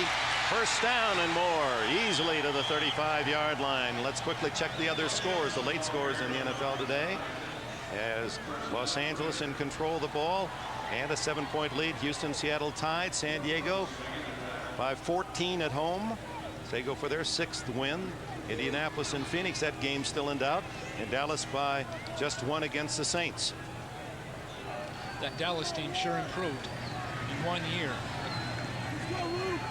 They're going to really be a factor. They have a number of draft picks on that Dallas team, and there are those that would say trade a number of those and to get great players in the earlier first round. So it'll be interesting to see what Dallas does as a method. First down to Gault. Same thing. That's been 5 receptions. Gault gaining between 6 and 9 yards. 9 on that play. Henderson out there on an island. He has to play fairly loose because Gault would just fly right by him if he played too tightly, and Gault just goes out, stops. There's the pass. Another big gain, and for Gault probably a career game in terms of number of catches. 9 yardage he's had more. We'll check Elliott Cobb, check the annals and see if Golt's ever had more receptions in a game. This is good for Schrader, unless still time to make a mistake. But Schrader has certainly shown us something today. Meanwhile, that clock eats away. 4:45 left. Allen up the middle. Flags go down. That will stop the clock. Allen appeared to have the first down yardage, and Carl Mecklenburg now comes off holding his right arm. Penalty against the Raiders, and that is not good news. Oh, the devastation on defense for Dan Reeves' ball club. 72 offense, holding, 10-yard penalty. Well, the Visalia Plum Farmer gone most bar with a penalty. Number 72. Mecklenburg at the right of the screen, coming back to the inside and pursuing. And it could be a nerve problem in his shoulder. It appears more of that than anything. They call it a stinger, and it should get better pretty quickly. It looks as if already he's holding it as if getting feeling back in his hand. 4:41. The clock does stop inside the 5-minute mark. Again, Marcus is a wide receiver. 2nd and 10. Oh, Holmes looks like somebody be careful. tackled him. Hernandez makes the catch. No flag is down. Now that throw was a troubled throw, Dick. Schrader threw that ball late, and 2 people went for it. Unfortunately, a Raider got it. But at this point in the game, there's no need to do that. There's really no need to do that, because you don't want to afford a chance for the other team to get a break or make a big play on you. Denver has used one of its timeouts with 4:27 to go. It'll be 3rd and 3 when we come back. I mean, can you show that again? See what happened to Ron Holmes? It looks like, yeah. Oh, okay.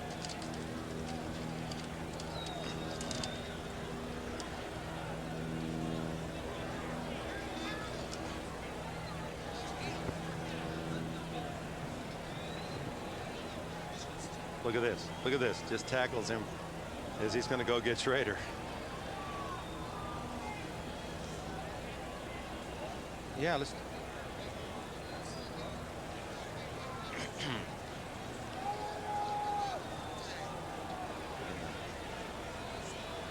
There it is. See, you can just see him. There's 90 right there. Yeah. Circle. Okay, you going to let it go further? Let it go until there it is. Well, let me try it again.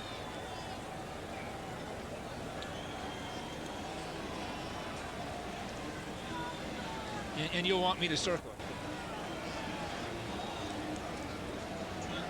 And the umpire couldn't see it because it was sort of walled off from both him and the referee. So Steve Mazuski is becoming a true NFL pro. 3rd down as Denver has used a timeout. They need to stop the Raiders here and hope they can't kick the field goal. It's Schrader to throw. Hernandez trying the one-handed catch, and Randy Robbins breaks it up. So easy to second guess from up here, Dick. I guess I'm starting to be a real analyst. But why throw that pass in this situation? Bo Jackson just made 5 yards the previous 3rd and 3, and he's hammering at the defense. The defense is banged up, and that pass could have got him in trouble, but also stopped the clock. Jeff Jaeger will try a long field goal that will all but put it out of sight for Denver. But it's a tough one, 46 yards. He has the wind at his back, but it's a swirling wind.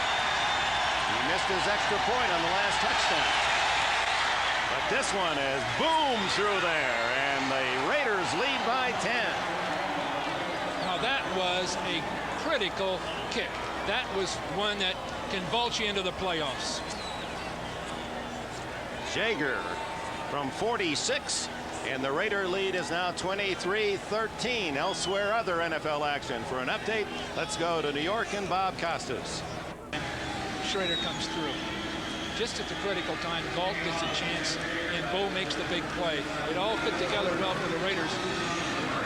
Jaeger hits this one out of sight. They'll take the touchdown.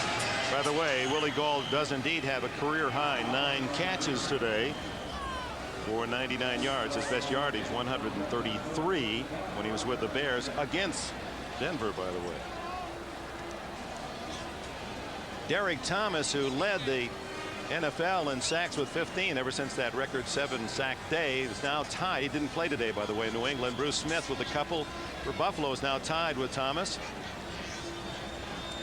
And Thomas, if he's healthy, will go against these Denver Broncos at home, and you'll see that game as the late game on NBC. And there's your early lineup. It all starts with Bob and the gang in New York at 12:30 Eastern. Elway, complete, and out of bounds goes Michael Young at the 40. It'll really be interesting to see if, well, I know Dan can do it, Dan Reeves, get his team back and get it back and ready for an arch rival, Kansas City, next week. Traveling in there to play. Denver's really tested all the way. And speaking with Dan, he's really concerned how they finish the season, how they feel about themselves in the offseason, because it's almost natural if this kind of thing happens to a team after all their success. Things go against them, but in a sense it can bond them together, and they'll be that much better next year. Underneath the Young, and that's out to the 49, short of the first down with just under 4 minutes left. Elway will hurry his team up to the line of scrimmage. Need 10 in a hurry, or they'll lose 5 in a row, and you have to go back to 67 when Bob Scarpito and Steve Tenzie and Floyd Little were playing for the Broncos. That was offsides on the Raiders. Well, that's a break. That old trick that Townsend just pulled is, you know, that one's for the books. I mean, Townsend was behind, wasn't even on the other side of the line of scrimmage, and the ball was snapped. A defense 93 offside. 5-yard penalty. Well, Greg was trying to take as much time off the clock, force Elway to wait, but you see he didn't get back quickly enough. Into the neutral zone. Now, some 20 years ago, that was really an effective way to stall and stop, right? But once the ball is set and they've got a reasonable time, and Townsend stretched it a little too far. First down. Elway. Is that ball? No. I was going to say that would have been a miraculous catch by Jackson. Laid out on the turf and still almost coming up with it in front of Elvis Toast Patterson. Caught Townsend coming off another block. That's just part of the game. No, he's getting in a fight over that. That's just football. 2nd and 10. Elway scrambling. And Harden, his former teammate, makes the tackle at the 27. And Elway quickly up saying, get in formation. Well, they're still in the game. He's got to hit a strike here in the next couple of plays, but they're still in it. Elway with 39 yards rushing today. 20 on that play. To this side, and Young heading for the sidelines, doesn't get out of bounds. Tackle made by Gary Lewis, number 21, the rookie from Alcorn State. The Raiders are trying to substitute defenses now, and they may or may not get their people in and out quickly enough. Elway's calling the play at the line. They gave the Raiders a chance to do it. On first down, inside the 20. Elway. Oh, boy. Well, that'll stop the clock. The Raiders went to a 3-man rush, 3 linemen, just to zone off and slow Denver down so they couldn't go through the gun.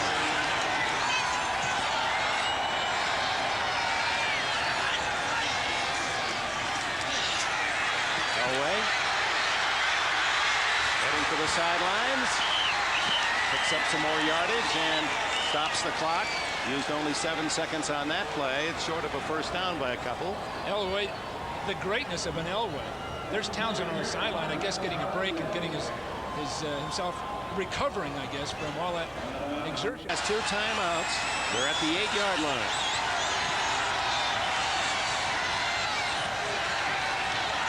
Quarterback draw. Nope. Right there. Touchdown. Michael Young. That was a shot. Did he get that in there?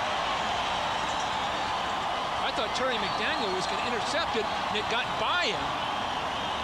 McDaniel was inside the pass and still couldn't make a play on it. 8 yards on the throw by Elway to Michael Young, who gets his first touchdown of the McFlu, and he's had a big game. The kick is good by Treadwell, and so it's a 3-point game. 2:29 to go. There's Young, not at all feeling well physically, although mentally, emotionally, his play today certainly encouraging. Young with 6 catches and 72 yards. His 6th gets him his first touchdown. The Broncos are not caving in this game. You see good coverage, but excellent concentration. Including even Jeff Gossett, the punter, who is one of the men up in the front line. Now, if they can kick deep with no blocking, they can get the Raiders. Oh, no, they're going to onside kick. Vince Evans is in that group just up at the 45. There it is. They did kick away. Good thinking. Well, at least because Treadwell has not been able to kick the ball very long by getting everyone up close, he can line drive it through the end zone. And that worked. That was good strategy. Good thinking. 2:24. San Diego, playing as well as they are, could very well become a wild card. Well, the crowd trying to help the defense here in Denver. A defense that is ranked very near the bottom of the league. Bo Jackson gets 6 yards, 7 yards. Whoa, so how did he do it? He had people up the field, and he had to go all the way around a guy. I didn't see the number that was in his way as he was coming out there. We're going to let the time tick away to the 2-minute timeout. I think Powers was coming up the field. Warren Powers, number 91. No, it's number 90. Holmes. He has to go all the way around that block. He's got people right there, and he still gets 5 yards. And there's the 2-minute timeout. Denver has but 2 timeouts to spend.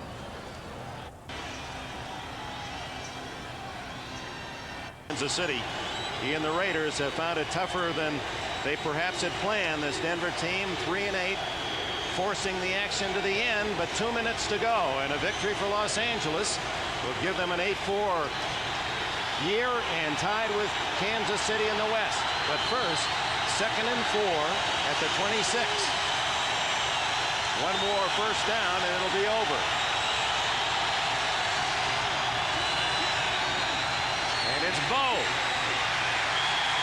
to the 28-yard line where it'll be 3rd and 2, and no timeout called yet.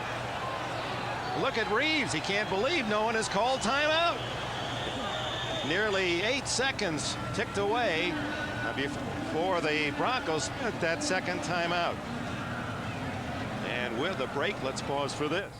He's looking for a defensive coach wondering what the hell happened, because he assumed there'd be a timeout, and apparently no one was told on the field.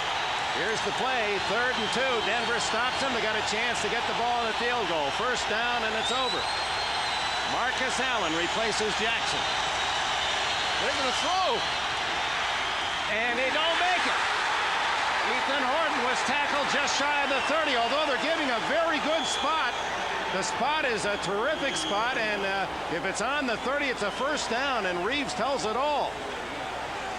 It looked like well, we'll have to see. It sure didn't look like he'd advanced it that far.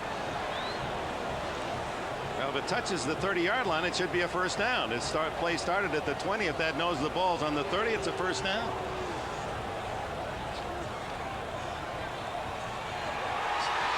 Nope. 4th down. The yard lines lie. A little wiggle in the chalk there at the right spot. Let's see where he catches it and where the ball is when he's forward progress is stopped. He just drives right out into the flat.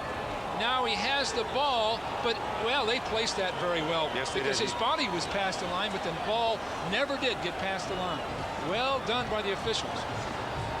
Well, so far, the punting team has not come on 4th and inches. So the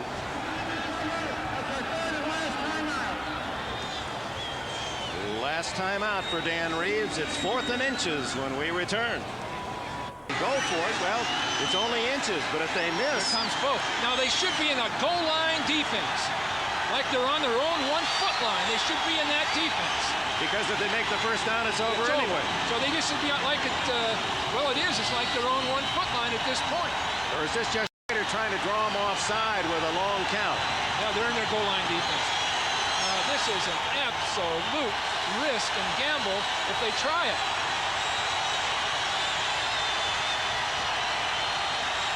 Yeah, he's just trying to draw them offside.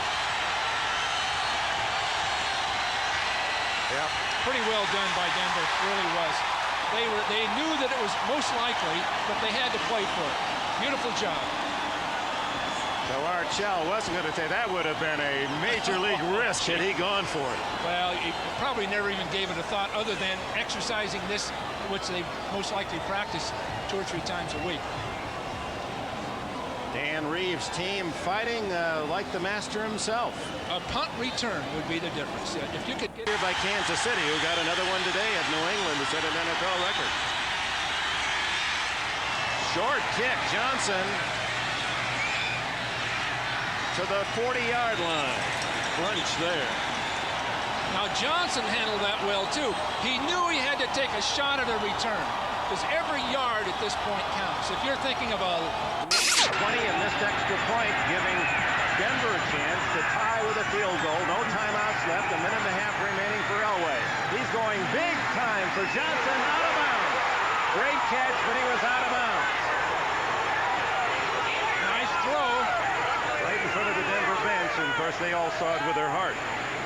It appeared that he was clearly out of bounds. Another look.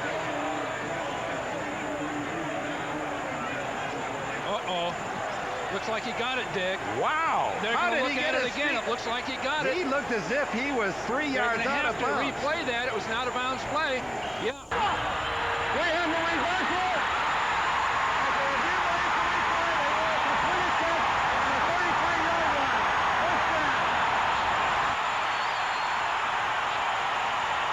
Like him to kick 45 yards or closer, which means the 28-yard line. They're now on the 33. They need at least another 5 or more.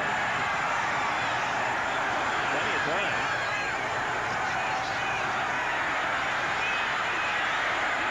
There's the catch to Jackson to the 26-yard line. The Raiders are going with a 3-man rush. At least they did the last 2 plays. And that's giving Elway some time.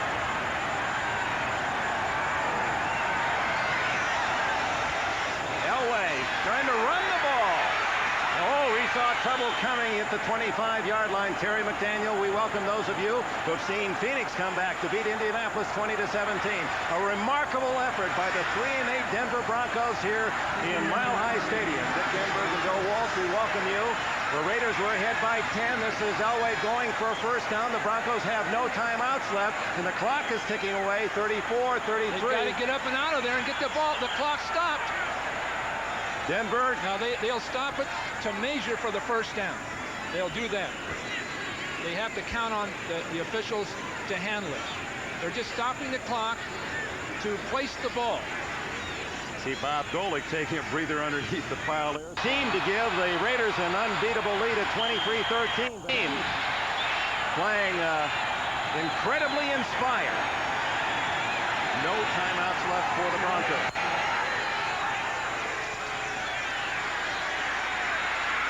Elway goes for, no, throws it away, man.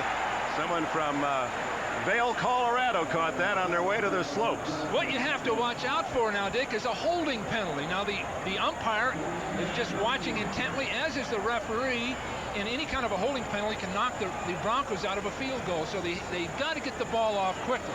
You can't hold it like you did the last play. There's always that chance they can pull a holding penalty on them and take the game away from them. Archell's team has lost 3 of the last 4. That one win, that big win at Miami on Monday night. He thought this one was tucked away. Most everyone in the stadium did. There's that screen. Now he's got to stay. He stays in bounds. He's in trouble. 21 seconds. Elway's got to get up there and throw one into the ground in order to get the field goal unit on. Player down. And a Raider player is down, Bob Golick, and because of Golick's injury, that will help Denver. That's a double negative for the Raiders. A great player like Golick hurt, and then it also takes some of the pressure off Denver, stopping the clock, and let's hope that isn't serious. He's holding his knee. Delightful guys in the game. Wonderful man and been a great campaigner. Successful. It's going to be overtime. If not, the Raiders back in first place. Bad snap, and the Raiders win. Bad snap. That's all there is to it. That's the second bad snap of the game. Incredibly for Denver, 3-8, the Super Bowl team from the AFC a year ago.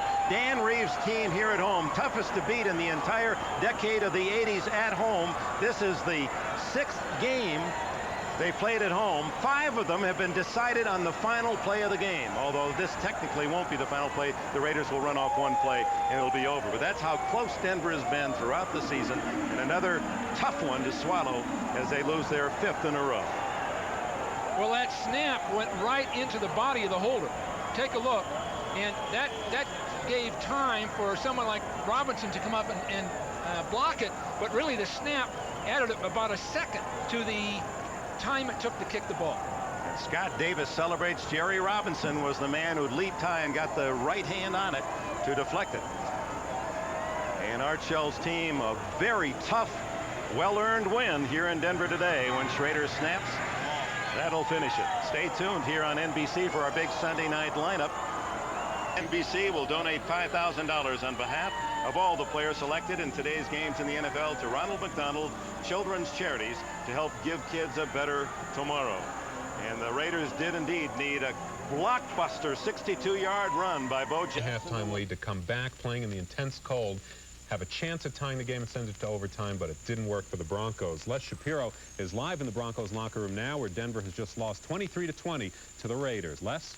Thanks, Peter. You're right. Drained is a good word. They've lost 8 out of 9 now, and they thought they had one in their grasp, but boy, Bo really killed you today, didn't he? Well, he had that one long run for a touchdown, and honestly, he didn't do anything to us on that long run. We just had 4 or 5 missed tackles. I mean, obviously he would have had a 4-yard gain. He's a great athlete, but we helped enhance his image by missing 4 or 5 tackles.